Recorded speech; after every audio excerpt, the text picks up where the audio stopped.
Hi guys! So today, ang discussion naman natin is about errors in transit work.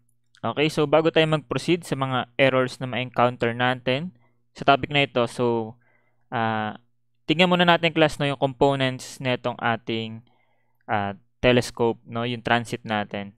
So meron tatlong mahalagang components which are namely the vertical axis, the transit or trunnion axis, and then the line of sight.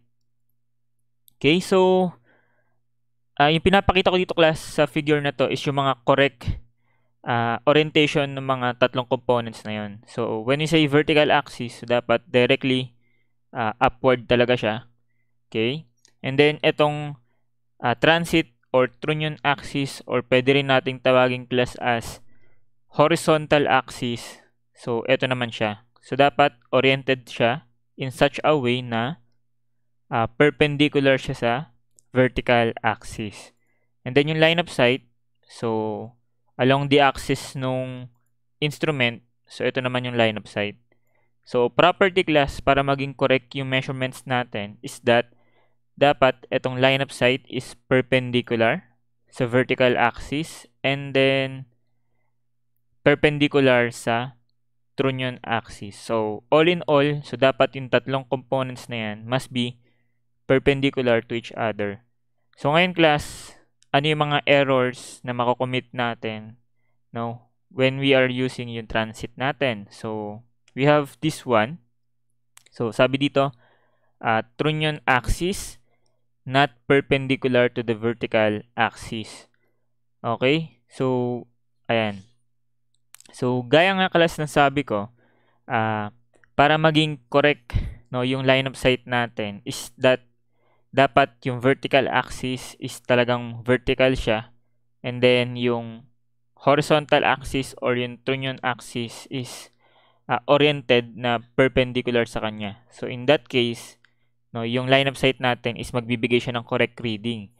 So sa case na to, nagkaroon class ng konting or slight inclination doon sa mga axis natin. So imbis na ganito siya class, so nag-incline yung axis natin at a certain angle. So tawagin natin yung angle na yun as angle E. So very small lang yan class, pero ano yung magiging effect nun sa measurement natin. Okay, so ayan makikita mo class, yung actual trunnion axis natin is inclined by a certain angle E, no? And then yun, so sumunod na rin ito. So ngayon class, para mas maipakita natin yung error na mako-commit natin. So let's consider this figure. Okay, so ito is parang ano lang siya rectangular prism. So etong vertical one represents the correct vertical axis. So yung tamang vertical axis, and then ito represents yung correct trunnion axis. Okay? So, di ba class, merong two ways para mag-sight tayo ng mga points. So, it's either we sight horizontally, di ba, for elevation purposes. So, nag-sight tayo horizontally or nagsa-sight tayo ng inclined. So, may inclination na. So, ngayon class, let's say ang sighting natin is horizontal. So, therefore, kung correct sana yung orientation ng mga axis ng instrument natin, so ito yung magiging correct horizontal line of sight. Okay? So, property, dapat perpendicular, perpendicular, saka perpendicular. Okay? So, ayan yung correct horizontal line of sight. Kung correct yung orientation ng axis ng instrument natin. So, next, what if ang gusto man natin is that merong inclination. So, sisilip tayo class, it's either pataas or sisilip tayo downward. So, ginagamit yung konsepto na yun class sa trigonometric leveling or sa Stadia method class na encounter natin before, na-discuss na natin. So, nagsasight tayo by an inclination, let's say angle alpha. So, kung correct, okay, kung correct yung orientation ulit ng axis natin, and then let's say sisilip tayo downward, with an angle of vertical angle alpha, so ito yung magiging correct line of sight natin. So, magiging pag ganito siya. Okay? So, ito yung masisilip natin and then ito yung correct inclined line of sight. So, sumilip tayo with a vertical angle alpha. Ngayon class, ano yung mangyayari class or yung maging effect sa line of sight kung yung erroneous axis yung gagamitin natin? So, let's say, yun nga, no, yung trunnion axis is inclined siya by a certain angle E. So, therefore, ito yung magiging trunnion axis prime. And then, ito naman yung magiging vertical axis prime niya. So, ayusin ko lang ha. Ayan. So, syempre, ang error dyan is E pa rin. So, vertical axis prime. So, po-project ko lang to class dito. Ayan no. So, therefore, ito is E na rin. Okay, so, ano yung mangyayari sa line of sight kung ang gagamitin natin yung erroneous trunnion axis? So, i-compare muna natin class yung horizontal line of sight. So, kung magsa-sight tayo horizontally, ang magiging horizontal line of sight using yung erroneous trunnion axis is ito. Okay? So, pangalanan ko siya class as horizontal line of sight. So, kulay red represents yung erroneous nga na line of sight. So, kung mapapansin mo dito class, no, nag-coincide yung correct line of sight, yung black, sa actual horizontal line of sight, yung kulay red. So, nagtugma sila class. If and only if, no, horizontal yung sinisilip natin. So, naka-horizontal yung line of sight natin. So, nagtutugma sila. So, kasi, kapag mag-drawing ako dito class ng perpendicular, ito naman class is perpendicular pa rin. Ayan, perpendicular. Ito, perpendicular yan. And then, sila, perpendicular pa rin. So, wala tayong makocommit na error kung horizontal yung line of sight. Pero class, kapag tayo is sumilip na, no, with an inclination angle alpha, so ito na yung magiging actual inclined line of sight niya using yung erroneous trunnion axis. So, magiging ganito siya class. Okay, ayan. So, ito na yung makikita niya. So, ito na yung bagong inclined line of sight. Okay? So, ibig sabihin, no, kapag tayo class is nagsa-sight na with a vertical angle na, considered vertical angle, so yung line of sight natin is somehow lumalayo na siya dun sa true line of sight. So, ito yung tamang line of sight. So, ito yung naging actual line of sight natin. So, ang minimeasure natin dito class is yung error na nako-commit natin sa mga horizontal angle na minimeasure natin. So, when we say horizontal, kukunin natin no, yung paglayo ng inclined line of sight doon sa true or correct inclined line of sight. Okay, yung horizontal projection nila. So, etong inclined line of sight na to, yung horizontal projection yan is ito. Okay? And then, ito namang incorrect inclined line of sight. So, ito naman yung horizontal projection niya. Ayan. So, ang mini-measure natin class, no, yung amount ng error na nako-commit natin horizontally. Okay, so tawagin natin yung error in horizontal angle measurement natin as theta. Okay, so yun yung goal natin, malaman natin no, kung how much yung nako-commit nating error sa angle horizontally. So, ngayon class, para makuha natin yung class, gagamit lang tayo no, ng relationship ng mga triangles. Okay? So, we have three parameters involved, yung E, yung alpha, saka yung theta. So, bibigyan natin sila ng relationship. So, let's say, bigyan natin class ng dimension, no, itong ating rectangular prism. So let's say ito yung x, ito is y, and then ito is z. Okay, so sabi ko nga, para mabigyan natin sila ng relationship, gagamitin natin yung mga triangles na nakikita mo diyan sa ating prism. So let's say, consider muna natin tong triangle sa likod. So ito, saka ito, para mabigyan natin ng formula yung alpha. So right triangle yan. So kung z ito, this one is x, so that tangent of alpha equals z over x. Okay? So next, paano naman natin class mabibigyan ng formula yung e? So ito namang triangle sa likod, no?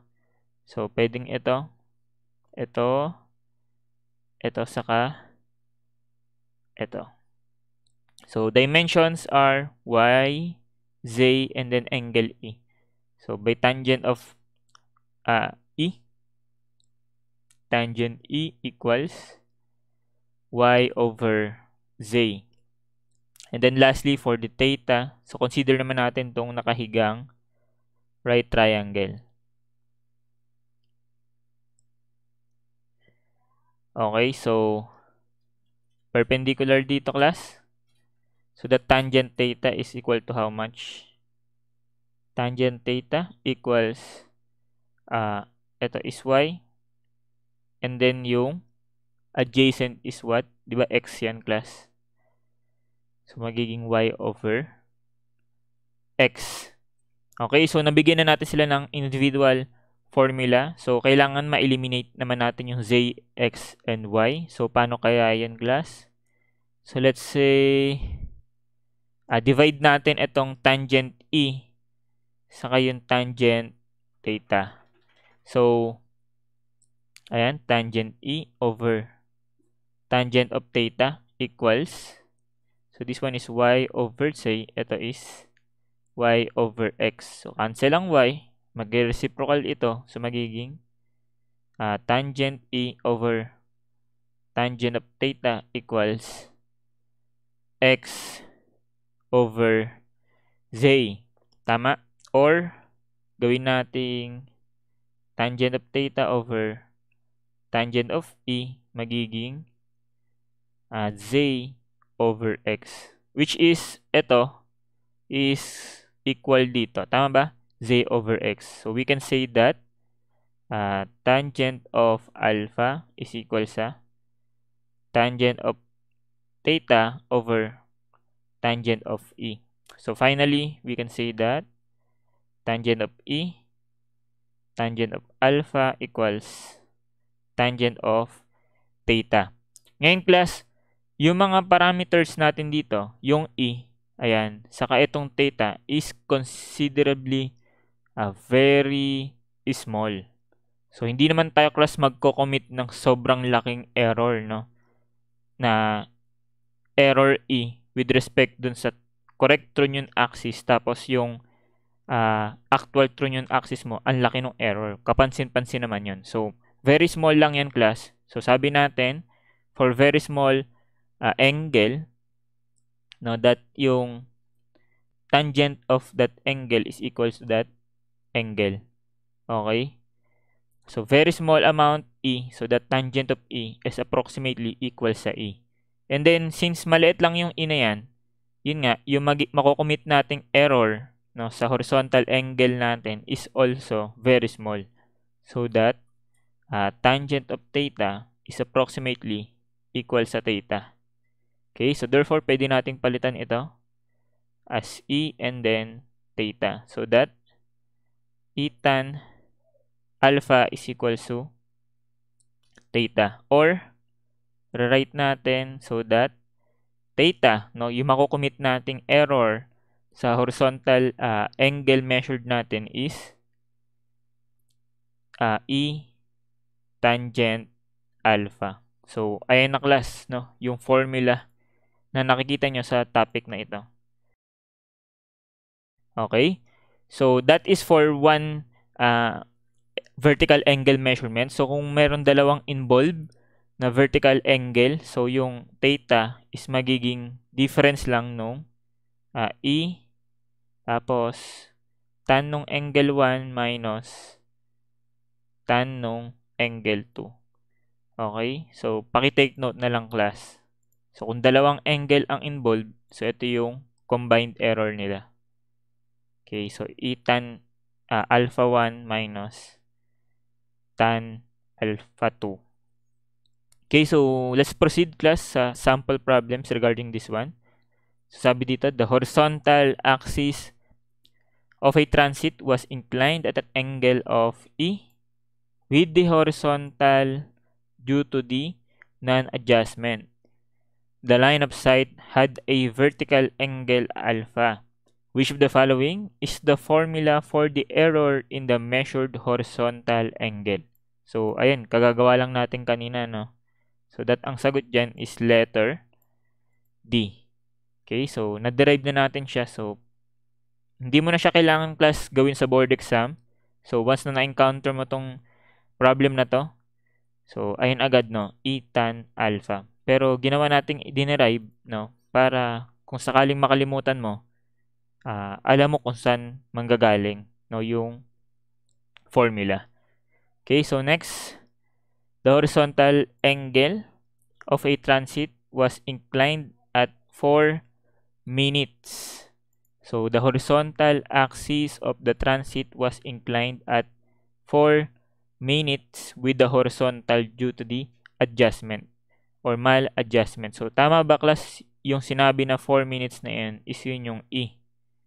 Okay, 4 minutes. No? Naka-inclined siya 4 minutes. So, the first site had a vertical angle of 50. So, alpha 1. So, 50 degrees. And the next had negative 30. So, alpha 2. Negative 30 degrees. So, determine the error in the measured horizontal angle. So, direct sub lang yung class pag alam mo na yung formula. So, that theta is equal sa E tan of alpha 1 minus tan of alpha 2.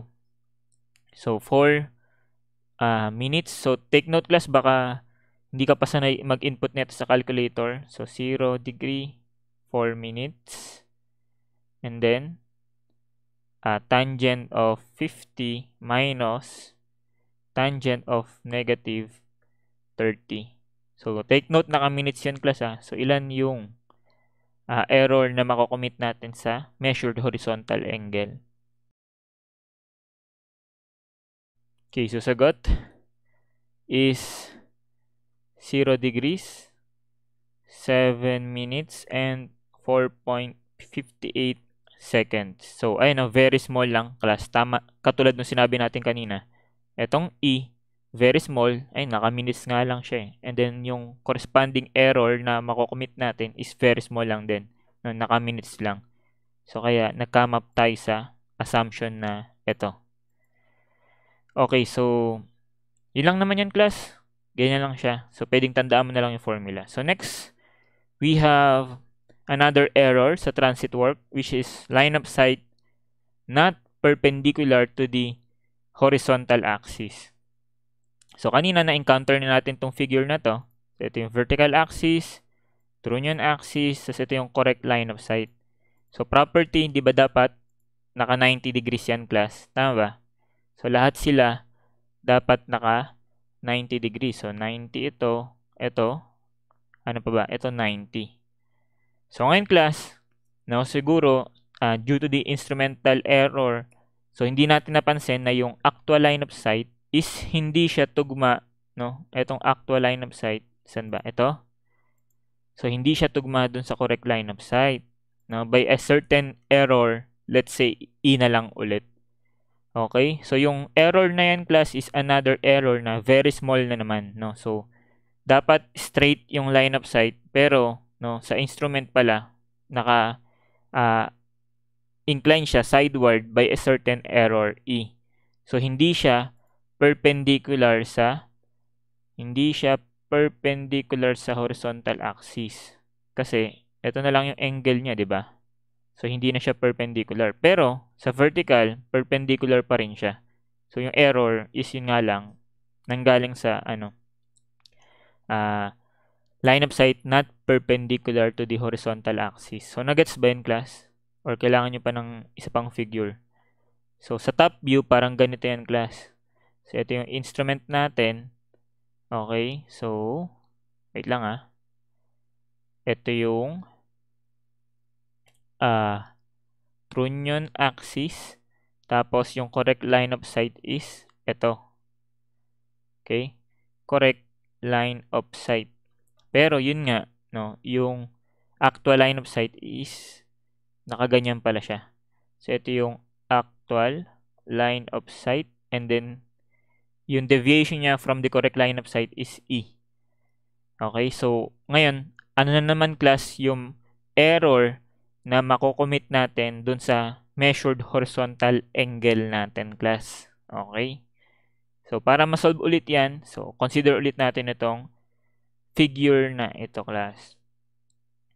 Okay, so, given that correct, no, ito yung correct vertical axis, correct trunnion axis. So, ito yung correct line of sight. Tama ba?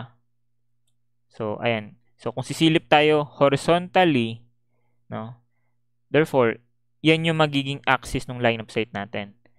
Pero, isunod na natin, class, no, yung incorrect. So, sabi nga, di ba, ano siya? Ayan, naka-deviate siya by a certain error E.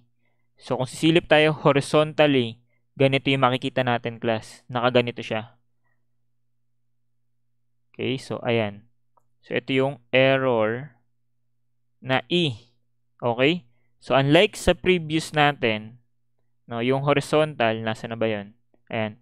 So, yung horizontal line of sight is coincident dun sa horizontal line of sight for the erroneous trunnion axis. So, nagtugma sila. Dito, no, sa horizontally, no, horizontal line of sight pa lang, hindi na sila tugma. Okay? Gets ba yun, class? Na-imagine ba? So, ito yung correct horizontal line of sight. So, dahil deviated siya by an error E. So, yung horizontal line of sight natin is nakaganito siya. So, nakatabingi siyang konti. So, ngayon, what more kung may involved na vertical angle? Okay, what more kung may involved na vertical angle? So, doon muna tayo sa correct. So, using yung correct line of sight, so kung sisilip tayo vertically, so ang makikita natin is ito ulit, pababa. Papunta dito. Okay, ayusin ko lang. Ayan, no? So, ito yung correct inclined line of sight. Okay? So, using yung erroneous na line of sight natin, so ang makikita natin, no, is ito, class. Ayan. Gets ba? So, again, from the correct line of sight, so yung layo na naman niya is, again, ito is E. So, na-imagine nyo ba yung figure, class? Okay, so ito yung correct inclined line of sight. So, dahil deviated nga tayo by an error E, which is ito. So, ito yung ma-measure natin, class. Ito yung magiging actual inclined line of sight. So, again, meron naman tayo makukumit na error sa horizontal angle. So, pakita natin kung nasan yun, class. So, di ba ito yung line corresponding dun sa correct. And then, ito yung line corresponding dun sa incorrect. So, ito na naman yung horizontal angle, tawagin nating theta, na makukumit natin. No? Error sa horizontal angle. So, ngayon, paano na naman natin sila bibigyan ng mga relationship? So, ayan. So, let's say, ito, yung inclination, yung vertical angle, katulad nung kanina, alpha pa rin siya. Okay, so, paano kaya bibigyan ng relationship ang E and alpha and yung theta? So, move natin siya dito. So, again, makukuha natin yung relationship ng E, alpha, and then yung theta using yung mga triangles sa figure. So, bigyan ulit natin ng dimension. Let's say this one is X, ito is Y, ito is Z. So, una, itong triangle muna na to. So, ayan, saka ito. Andyan ba kayo, class? So, zoom in ko nga. Ayan. So, therefore, this one is x dimension. So, therefore, tangent of alpha. So, yung triangle sa likod yun, class, ah. So, that yung tangent of alpha is equal sa z over x. Tama? Next, dun muna tayo, class, sa nakahiga. Ito. So, this one. So, ito yung perpendicular dyan. Tama ba? So, kung sa triangle na to, ito yung perpendicular. So, that tangent of theta is equal sa opposite y over adjacent niya is x. So, yung dimension sa likod na to is x, di ba? So, next, paano kaya yung sa e? Paano yung sa e? So, makikita mo yung triangle in bold, no? Sa e is ito. So, palitan ko yung kulay ng ano siguro, red. So, ito. And then, ito. Saka ito, class. Okay? So, ito, perpendicular yan. Tama ba? Na-imagine nyo ba yung sinasabi ko, class? So, ito, saka ito. So, perpendicular. So, another right triangle. So, kung gagamit ako ng tangent of theta, y lang yung magagamit ko. So, yung other two dimensions, wala tayong value dyan. So, gamitin natin siguro kung tangent of theta, itong nasa likod, let's say diagonal. Okay, diagonal D. So, na-imagine nyo ba? Parang ito siya. So, ito yung diagonal D. Ito yung E. And then, ito yung Y. So, that, by tangent ulit. Okay, so, tangent of E equal yan sa Y over D. So, I think, hindi ko gagamitin itong tangent of alpha na to. So, kailangan gawa ulit ako ng another relationship para sa D. Okay, so considering ulit yung triangle sa likod, ito, saka ayan, no? Nagets ba? Yung triangle sa likod, yung pinagbasihan natin netong una. So, di ba ito yung triangle na yan, class? So, di ba ito say, ito is x, ito yung alpha.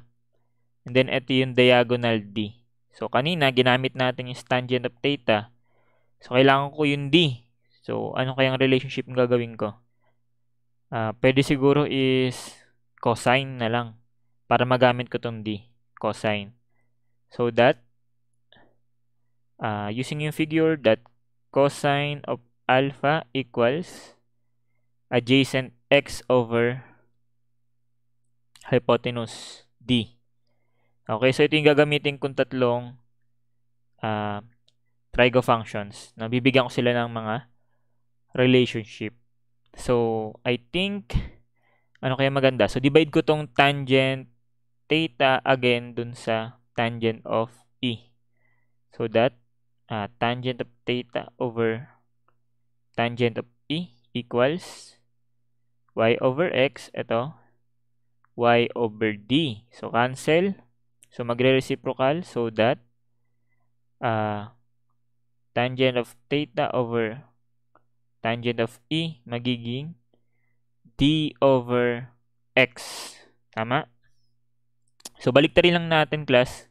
Gawin nating tangent E over tangent of theta. So, magiging x over d, which is the same na dito, no? X over d. So, therefore, we can say that tangent E over tangent of theta is equal sa cosine of alpha. So, cross-multiply. So, magiging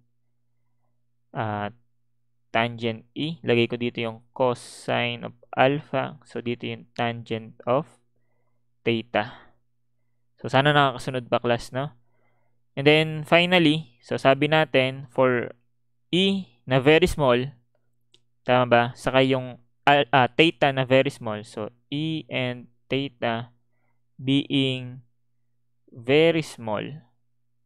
So we can say that again, that E is approximately equal sa tangent E. And then yung theta is approximately equal sa tangent of theta. So palitan natin to ng E, palitan ng theta. So finally, na-derive natin yung relationship. So magiging E. And then itong 1 over cosine. Okay, so 1 over cosine, so that is secant alpha. And then equal sa theta, or dito ko na lang siya lagay. So, ayan. So therefore, ito na ngayon yung ating bagong relationship. So kanina buo natin, class. Dito, E tangent of alpha. So para sa ganitong case naman, E secant of alpha. So again, for two measurements na involved, so halimbawa two vertical angles, so yung total error na na-commit natin sa horizontal angle is just the difference. So that is E secant alpha 1 minus secant alpha 2. Okay, so tandaan na lang, no? So, hindi mahalaga class yung derivation sa board exam. So, pero it's good to know, no, kung paano ba siya na-derive. Kung sakali lang class na nag-wonder ka kung paano nangyaring ganun. At the same time, kasi minsan nakakalito class kung sinong tatandaan ko eh. Since magkamukha lang sila, no. So, E tan, ito E secant. So, paano mo malalaman class katulad nito?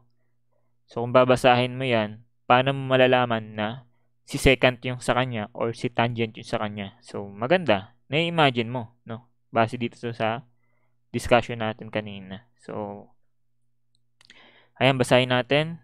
So, sabi, the line of sight. Okay, so line of sight of the transit was not perpendicular to the horizontal axis by an amount E. So, ito yung pinag-usapan natin kanina eh. So, automatic, ang sagot is C. Tama? Next, so madali lang, no? Pag, alam mo na yung formula. So, next, vertical angle of 60 and 45. So, alpha 1, 60. Alpha 2, 45. So, are observed at A and B respectively. A check on the adjustment of an instrument reveals that the line of sight with the telescope on the normal position is deflected 30 seconds, no? So again, sobrang liit lang na error. So 30 seconds. So to the left of its correct position. Which of the following most nearly gives the error in the measured horizontal angle? So use lang natin yung formula class. So that theta equals E secant alpha 1 secant alpha 2. So, substitute. So, lagay natin 0 degree, 0 minutes, 30 seconds. So, that secant of 60 degrees, secant of 45 degrees. So, using your calculator class, ilan ang error sa measured horizontal angle? Okay, so sagot is 0 degrees, 0 minutes, and then 17.57 seconds. So, again, very small lang, no? So, tatama na naman yung assumption natin na ito. So, with that, ang sagot is letter A. Okay, so, ayun class, no? So, yan na yung discussion natin regarding sa error, no, sa transit works. So, sa next video natin, class, mag-proceed naman tayo sa mga measurements of angles and then yung mga corrections, no, sa mga traverse natin. So, ayun guys. So, thank you guys for watching. So, sana nagets nyo siya. So, kung hindi man, pwede naman yung formula na lang. Okay, so I guess ganito na lang tayong class. So, thank you guys for watching. So, see you next time. God bless.